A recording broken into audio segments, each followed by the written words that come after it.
La présentation va suivre le cours qui suit, problématique, la démarche, les réalisations. Pourquoi j'ai trouvé le titre « Bâtir au-delà des murs », quels sont les défis rattachés à ce beau laboratoire-là, la recette gagnante évidemment, la vision et on va terminer avec une conclusion. Alors, la problématique part que l'école, on reçoit les élèves, ils vont passer plus de 5 heures par jour dans les cours. Bien entendu, cela exclut toutes les autres portions de journée, le matin, les pauses, le midi, où est-ce qu'ils sont aussi à l'école. Donc, c'est 5 heures minimum. Mais là, on parle en termes d'éducation. Les adolescents sont en plein changement. Tant au niveau psychologique, physiologique, social, biologique, ils vont connaître de nombreuses transformations. Ils ne savent plus très bien ce qu'ils veulent. Ils sont un petit peu désintéressés par certaines choses qu'ils aimaient déjà et semblent pas trop intéressés par d'autres choses nouvelles. Alors, c'est un petit peu de profiter du développement qu'ils sont en train de subir. Comment le rôle, l'équipe école, on peut les aider, profiter de ce moment-là pour les outiller davantage. En 2006, bien entendu, on a eu le virage santé. L'approche école en santé, l'école Chevigny a sauté à pieds joints, qui était, dans le fond, régi par le gouvernement du Québec. Alors, on a formé un comité école en santé. Le comité offre, je vous dirais, plus souvent des activités sur l'heure du midi, des activités variées sur les saines habitudes de vie. Donc, pas juste sur la saine alimentation et l'activité physique, mais sur le sommeil aussi. Et bien au-delà de tout ça aussi sur santé affective et sexuelle aussi. Voyant que c'était un engouement pour les élèves, ils étaient intéressés à participer à ces activités-là, eh bien, on a formé une option santé secouriste. Cette option-là est offerte aux élèves de secondaire 5. C'est un programme maison et c'était vraiment pour venir bonifier la compétence disciplinaire 3 en éducation physique qui est adopter un mode de vie sain et actif. Une compétence qui est abordée en éducation physique, mais qu'on voulait bonifier davantage aussi. Voyant que c'était vraiment très populaire parce que ce cours-là offrait des cours théoriques, mais aussi bien pratiques.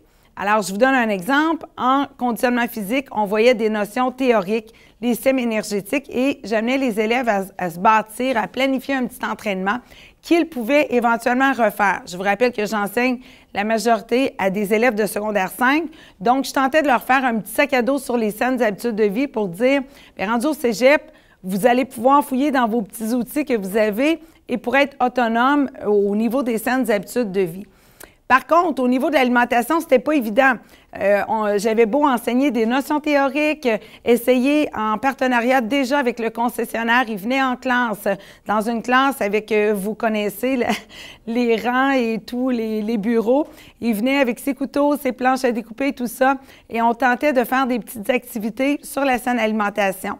On a même tenu des salons alimentaires sans avoir de local approprié pour cuisiner. Alors, on faisait ça le lundi. Pourquoi? Parce que la fin de semaine, les élèves cuisinaient. Ils tenaient à le faire aussi. C'est ce que je trouvais beau dans tout ça, parce qu'ils voulaient tellement quand même en apprendre davantage. Donc, je leur donnais des petits devoirs, puis ils allaient à l'épicerie, ils devaient faire des choses. Ils l'amenaient à l'école. Donc, c'était vraiment intéressant à faire, à développer. Donc, en 2013, bien là, ça prenait encore une plus grande envol, l'idée d'enseigner la saine alimentation pour de vrai, d'avoir un local approprié. On a repris la démarche École en santé. Donc, cette démarche-là, qui avait très bien fonctionné pour nous pour mettre en place le comité École en santé, qui poursuivait sa grande mission et qui devenait tout le temps de plus en plus populaire d'une année à l'autre. On a plus de 60 activités sur l'heure du midi tout au long de l'année. Et je pense que parmi tout ça, on en oublie quand on refait le rapport annuel. Ah oui, c'est vrai, on a ça aussi, on en a tout le temps d'autres. Donc, on en faisait déjà beaucoup, mais on trouvait que de venir bonifier à l'intérieur même des cours, ça prenait un autre sens. Donc, on a repris cette démarche-là. Je vais expliquer chacune des étapes en détail. Donc, en premier, c'est de mobiliser le milieu. Comment est-ce qu'on peut mobiliser? Mon idée était bien bonne, là, de dire j'aimerais avoir un local cuisine, un espace pour cuisiner, mais comment on peut y parvenir? Alors là, Je tiens à souligner que parmi le comité de travail, bien, en fait, Danielle Lamotte, elle est présente ici parmi nous. Et dans le fond, les gens se sont tout de suite ralliés. Ils ont dit, bien oui, on va former un petit comité de travail. On ne sait pas trop, Annie, où est-ce que tu veux t'en aller avec ça, mais ils ont vraiment levé la main sans trop savoir où est-ce qu'on s'en allait. Mais OK, on y croit.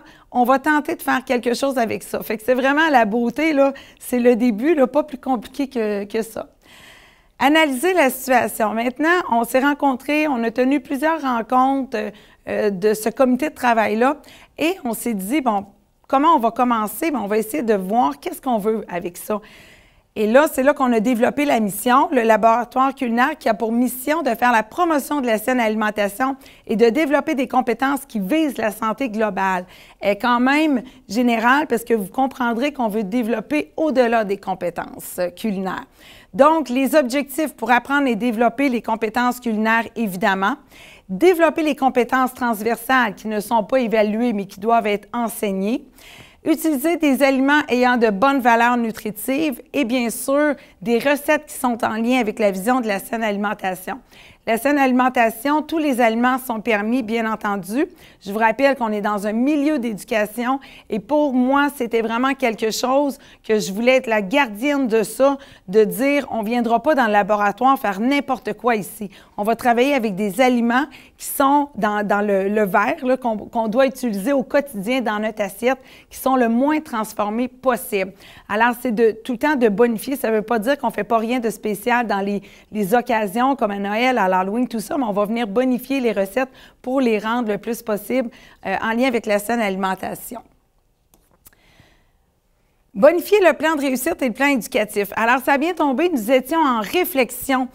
Donc, c'était un peu de saisir l'occasion de la réflexion. Il y avait déjà un comité de travail qui travaillait sur le plan de réussite pour l'améliorer. Donc, ça tombait bien.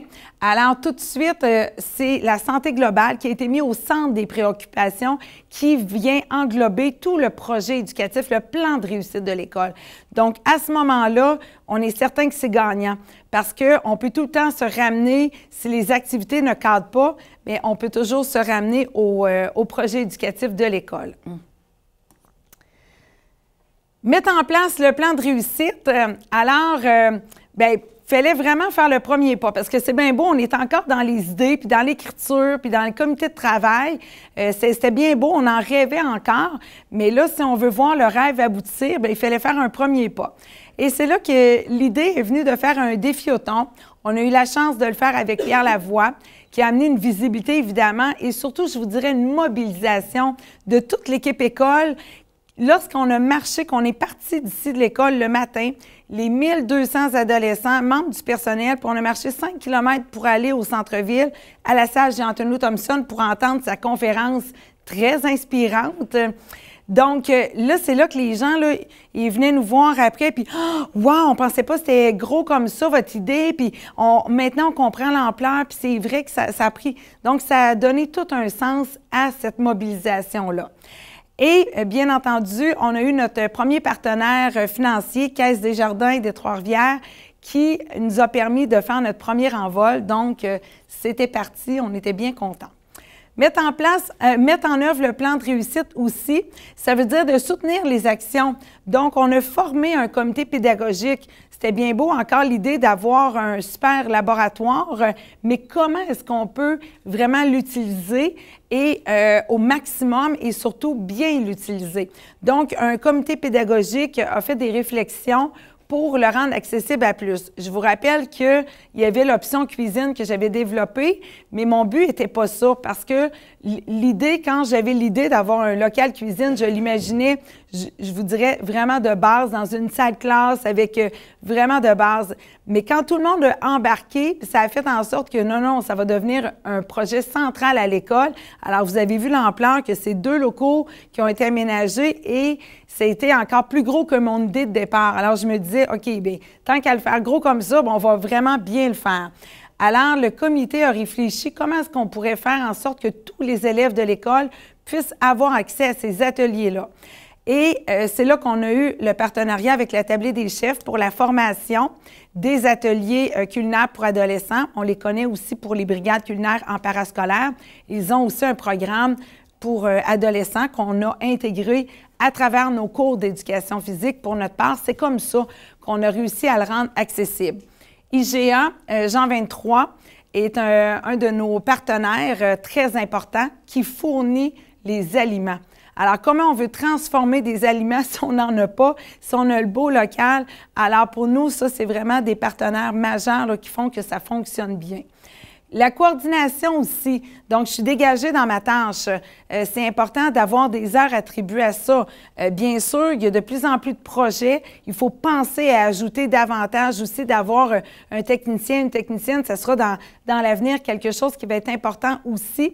Mais déjà, c'est un bon point de départ de pouvoir dégager. On a même quelqu'un aussi qui vient, qui s'assure que ça va être propre aussi après les ateliers. Parce que l'enseignant qui vient ici, 75 minutes, on s'entend, la vaisselle va être faite, mais ça va être vraiment là, de base.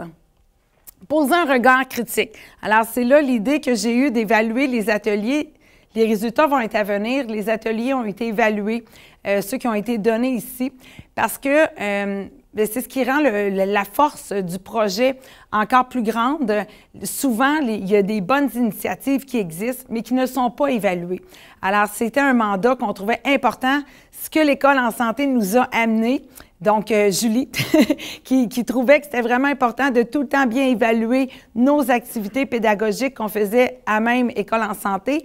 Bien, pour ce projet-là aussi, c'est important d'avoir ça. Et comme je ne savais pas trop comment et qu'il n'y a pas personne qui voulait l'évaluer, je dis, bon, ben, écoute donc, je vais faire le doctorat, j'y crois, j'y tiens et je vais vraiment le faire en lien avec ça pour les jeunes, pour aller plus loin avec ça. Alors, en mai 2016, c'est quand même, on voit qu'il s'est passé beaucoup de choses là, en 2 ans. Et en mai 2016, on a vécu l'inauguration donc du fameux laboratoire culinaire. Et là, je vous dirais que c'est un professeur qui a dessiné le logo, tout ça. Quand je vous parle d'implication, de mobilisation, là, il y a beaucoup de gens qui ont été impliqués. Là, je vais y revenir aussi là-dessus. Donc, la première année, l'année passée, de septembre à juin, les 1200 élèves ont participé à 2 ateliers par année qui étaient intégrés à travers les cours d'éducation physique. C'est important de souligner que les enseignants en éducation physique, ils n'ont pas sauté à pieds joints comme moi. C'était mon projet au départ, mais finalement, ils ont trouvé que c'était vraiment super intéressant. Et dès que le premier enseignant en éducation physique est venu faire un atelier culinaire, que ça s'est bien passé, bien là, on le sait, c'est lancé. Après, tout le monde s'en parlait. Et là, c'est les élèves après qui accrochaient. Bien, nous autres, on y va quand? Puis c'est quand notre tour? Tout le monde avait hâte. Puis je vous dirais que, il y a 2 semaines, il y a un élève qui est venu me voir, puis je ne sais pas pourquoi, il y a eu un groupe oublié. Nous, on ne l'a pas eu, notre 2e atelier. Madame, faites quelque chose. Mais parfait, tu sais, c'est des belles choses que tu veux entendre parce que, dans le fond, ils ont le goût, là, finalement, d'apprendre. Alors, de mars à juin, ici, on a eu la chance d'avoir, en fait, j'ai soumis à la Fondation Le Grand Défi Pierre Lavoie une demande, un projet « Je m'enchaînement dès la maternelle ». Je vous rappelle que je trouvais intéressant de former, éduquer nos élèves du secondaire, mais bien entendu, de voir un petit peu plus loin. Donc, tous les élèves, les 8 écoles primaires du Centre-Ouest, sont venus au laboratoire culinaire. Dans un premier temps, on est allé, moi puis une animatrice, pour faire des ateliers qui combinent activité physique et alimentation au gymnase. On leur apprenait, c'est en lien avec la vision de la saine alimentation. Et ensuite, la 2e fois, ils venaient vivre un atelier de transformation des aliments ici avec nous. Un 3e atelier a été offert aussi facultatif, atelier parents-enfants qui a été très, très, très populaire aussi. Donc, tout ça, ça faisait un lien. On reposait des questions, on faisait un petit concours, les parents contre les enfants. Les enfants, évidemment, avaient vu certaines notions, donc ils gagnaient contre les parents. C'était vraiment, ils étaient tous fiers et on les a fait cuisiner aussi. Ensuite de ça, cette fois-ci, c'est à l'inverse, M. Perrault, que je vais vous présenter, qui, malheureusement, tantôt m'a écrit, ne pouvait pas être présent, qui est le propriétaire du GA Jean 23. C'est lui qui m'a appelé, cette fois-ci, qui a dit « Annie, j'ai un projet pour toi. » OK, oui. Alors là, c'est les ateliers Séquitaire qui offraient des ateliers à vos frigos à IGA, mais ils ont dit, nous, on n'a pas de laboratoire, on n'a pas d'espace, est-ce qu'on peut aller chez vous? Bien sûr, alors, ils sont venus, ils ont fait un atelier sur les restants qu'on peut avoir dans nos frigos. Donc, c'était vraiment intéressant. D'ailleurs, il y a des gens qui sont ici qui ont assisté à l'atelier. Alors, de septembre à juin cette année, encore une fois, les 1200 élèves ont eu les 2 ateliers à même leur cours d'éducation physique. Bien entendu, j'ai une option cuisine qui est offerte aussi depuis 2 ans. Et au-delà de juste apprendre à cuisiner, ça, c'est quelque chose qu'il faut dire dès le départ, le premier cours. On ne va pas cuisiner. Puis là, les élèves se demandent, hein, qu'est-ce qu'on va faire? Oui, on va cuisiner, mais on va aller au-delà de tout ça. On va apprendre d'autres choses. Donc, et aussi beaucoup l'implication sociale qui est intégrée. On va faire les dîners méritances. Donc, les élèves qui ont mérité un certificat de la première étape, ils viennent ici puis on les reçoit. Donc, c'est les élèves de l'option qui le font. On a fait les 900 muffins et smoothies pour la semaine de la coopérative des jardins qui remettait dans les petites écoles primaires au niveau de la semaine des enseignants pour les remercier de faire partie de le réseau de la Caisse.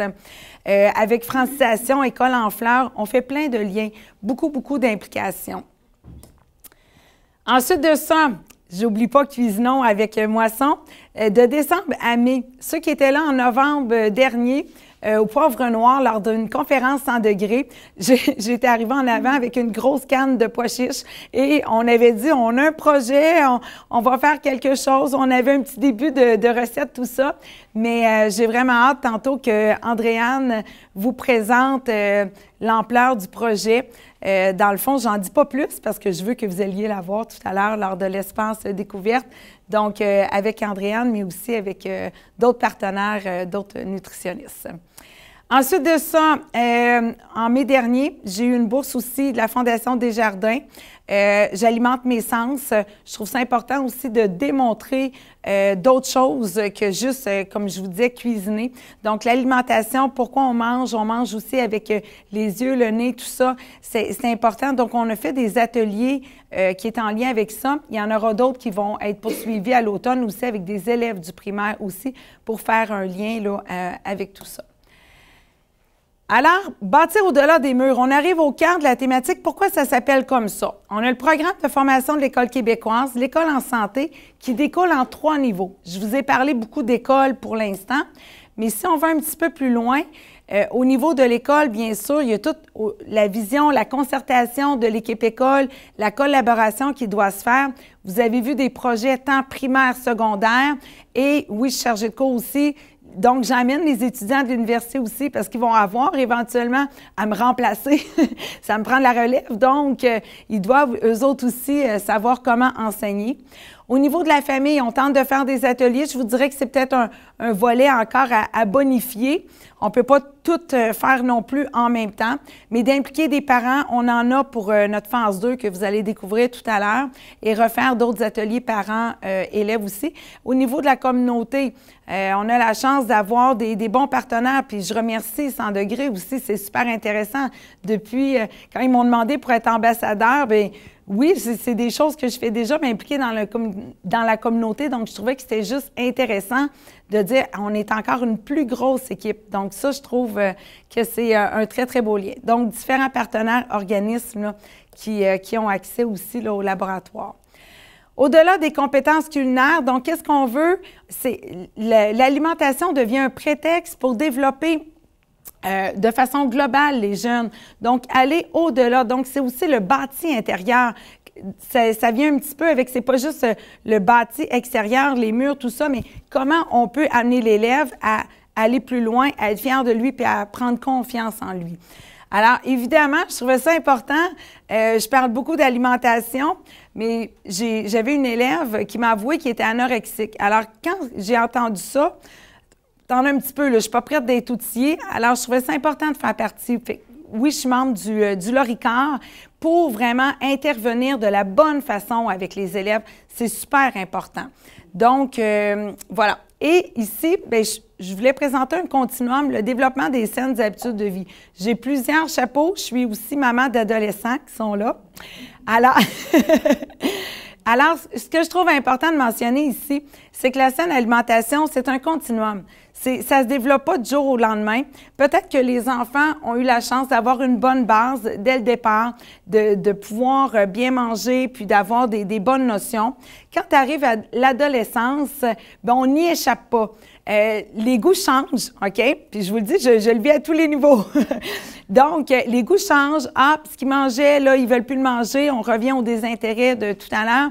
Mais ce qui est beau dans tout ça, c'est que ça va progresser. Fait que oui, peut-être qu'ils vont se retrouver là, mais ils vont revenir parce que à la base, ils ont appris des bonnes notions. Donc, l'éducation alimentaire, je reviens, c'est pas juste le chapeau de parents, mais c'est le chapeau d'éducateur aussi de l'école en entier. Alors, tout ce qu'on peut voir ici, c'est le développement des jeunes. Quand les jeunes sont en éducation physique, c'est spécial à voir parce qu'ils ne sont pas pareils quand ils sont ici dans le laboratoire culinaire. Et ça, c'est un beau témoignage qui a fait en sorte que les éducateurs physiques qui voulaient enseigner en gymnase ont fait le pas pour descendre puis venir enseigner ici parce qu'ils ont vu ce que ça apportait. Il y a des élèves qu'on voit à peine dans le gymnase qui ne bougent pas, qui se collent le long des murs, qui ne font rien. Ils arrivent ici, comme vous avez vu, ça a été pensé pour être mis en îlot, pour travailler en collaboration, en coopération. Ils arrivent ici, puis oh, attends, c'est le leader de l'îlot, là, tout d'un coup. Alors, c'est vraiment beau de voir ça, jusqu'à quel point on peut leur redonner confiance, on vient augmenter leur estime. Ils vont développer plein de belles qualités, comme vous voyez. Alors, c'est super important.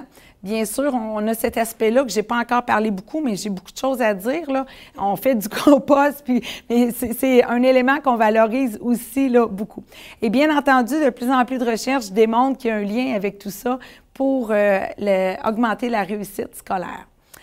Alors, les défis, quels sont-ils? Donc, c'est le support des personnes qui sont impliquées. Quand je parlais tout à l'heure d'avoir une coordination, des coordinations, une personne responsable du ménage, comme je vous parlais, de tous les projets de nos élèves aussi à l'école. Donc, super important, le support, c'est un élément clé. Avoir une vision réaliste à court, moyen et long terme. Bien qu'on a développé plusieurs choses, vous avez vu qu'il y avait quand même une ligne de temps. C'est important. On ne peut pas tout développer en même temps non plus.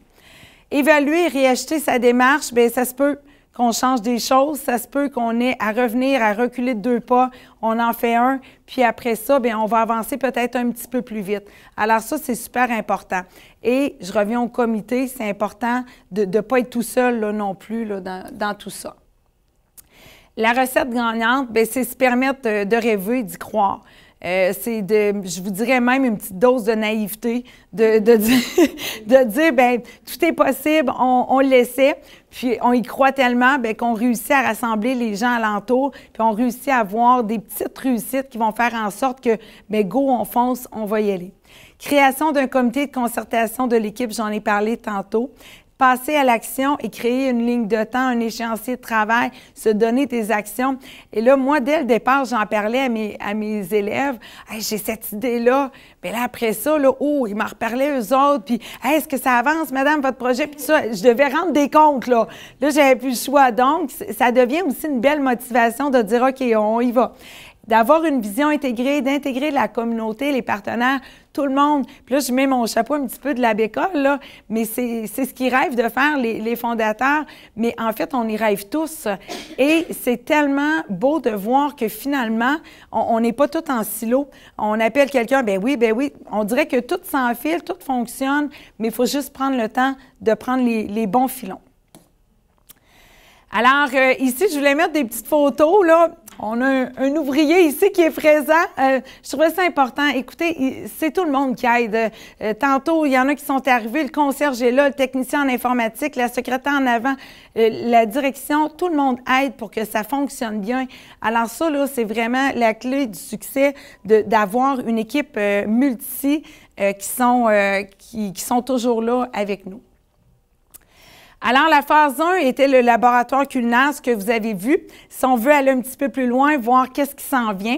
La phase 2, un bar à salade et étagères à semis, un mini potager. Et là, je l'avais marqué, je l'ai enlevé, puis là, j'ai eu la permission de le dire. Alors, ça me fait plaisir de vous le dire, c'est qu'on a eu une bourse, une subvention de la ferme à l'école, qui est une bourse de 10 000 $.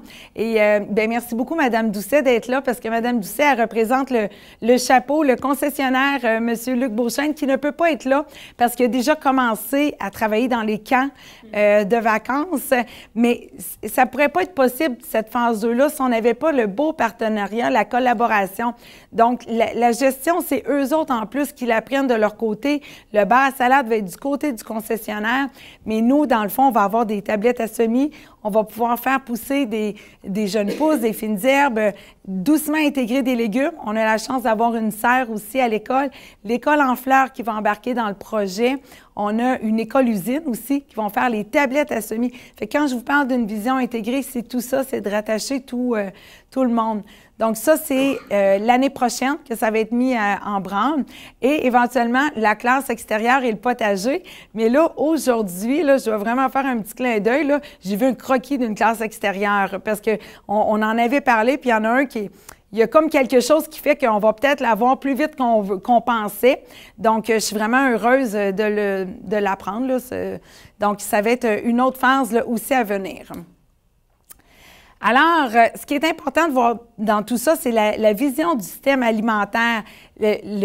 On a commencé, nous, avec le laboratoire parce que c'est ce qu'on pouvait faire, c'est ce qu'on avait. Mais là, on revient à la base. Important aussi d'apprendre à cultiver. Quand on a fait pousser nos légumes, notre carotte, nos fines herbes, bien, ça devient vraiment intéressant. Après ça, on veut y goûter. Donc, super important de mettre en lien tout le système alimentaire, de cultiver, de pouvoir déguster, de pouvoir transformer et même de récupérer aussi. Je vous parlais du compost qu'on fait aussi, le gaspillage alimentaire, de redonner aussi. Quand on fait des recettes, s'il en reste, bien, on va les redonner. Je reviens avec l'école en santé, avec notre comité, on va les redonner aussi à la pause, tout ça, pour récupérer au maximum. Et dans le fond, comme conclusion, c'est un bel exemple de projet mobilisateur qui est en lien avec la politique gouvernementale sur la prévention en santé, qui vise à mettre en place des milieux et des conditions de vie qui vont favoriser la santé et le mieux-être des jeunes. L'école joue un rôle vraiment capital pour atteindre cet objectif. La saine alimentation et l'activité physique sont des alliés qui contribuent à rendre les élèves plus performants sur le plan académique et peuvent être aussi des vecteurs de motivation, d'appartenance et de persévérance scolaire. Donc, c'est vraiment pas rien. Puis, tu sais, j'ai plusieurs chapeaux, mais je le vois tant du côté de la littérature, au niveau scientifique, dans les recherches que je lis, que côté pratique. C'est ce que je trouvais vraiment intéressant, c'est ce qui m'a motivé à vouloir aller regarder vraiment du côté scientifique, parce que concrètement, je le voyais sur le terrain, tout ce que ça amenait. La qualité du milieu scolaire, les pratiques pédagogiques, relations enseignants-élèves, bien, vont faire en sorte qu'on va augmenter les saines habitudes de vie, la réussite scolaire, l'estime de soi et la motivation scolaire. Donc, je veux remercier. Ici, j'ai vraiment mis des personnes clés qui ont aidé à mettre en place et qui continuent à mettre en place là, le laboratoire culinaire. Et merci au comité 100 degrés pour votre confiance.